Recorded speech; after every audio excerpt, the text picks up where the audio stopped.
নেয়ামত কিভাবে বন্ধ হয় জানেন? তাহলে শুনুন।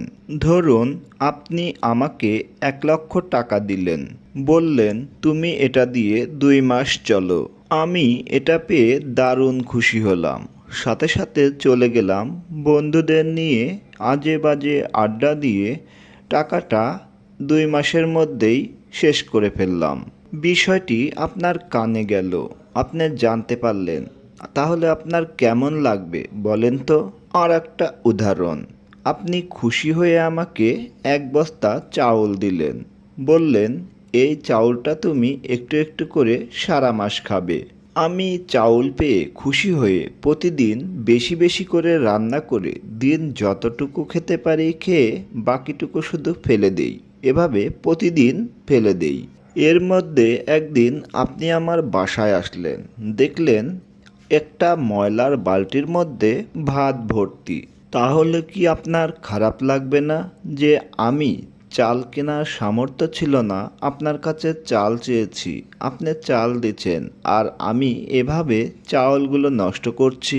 আপনার তখন খুব খারাপ লাগবে, কারণ টাকাটা কিন্তু আপনার, চালটা কিন্তু আপনি কিনে দিয়েছেন। আমার কোনো খারাপ লাগবে না, কারণ চালটা আমি আপনার থেকে পেয়েছি। ঠিক একইভাবে আমরা অযথা টাকা খরচ করি না অনেক সময়? যেমন ধরুন আমার 2টা জামা আছে, আমার 2টা শাড়ি আছে, আমার 2টা জুতা আছে, তবুও আমরা অনেক সময় অযথা মার্কেটে ঘোরাঘুরি করি, যেটা ভালো লাগে কিনে ফেলি, কারণ টাকা আছে। পকেটে টাকা আছে জন্যই যে আমরা অযথা জিনিসপাতি কিনে ফেলি। টাকা তো আছে, কিন্তু টাকাটা দিল কে? টাকাটা আসলো কোথা থেকে? আমরা কি একবারও ভেবে দেখেছি টাকাটা একটা নেয়ামত? এই টাকাটা যে একটা নেয়ামত সেটা কি আমরা বুঝি? টাকা কিন্তু একটা নেয়ামত, যেটি আপনি অযথা খরচ করলে সেটি কিন্তু আর আপনাকে দেওয়া হবে না।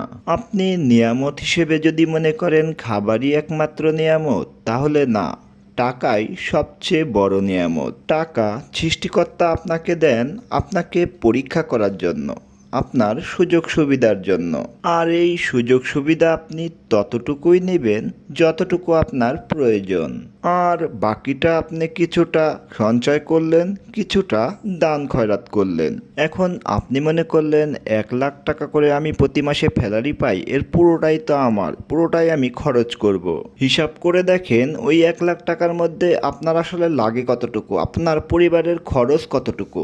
আপনার মৌলিক চাহিদা পূরণ করতে যদি আপনার পরিবারের 1,00,000 টাকা লাগে, তাহলে আপনি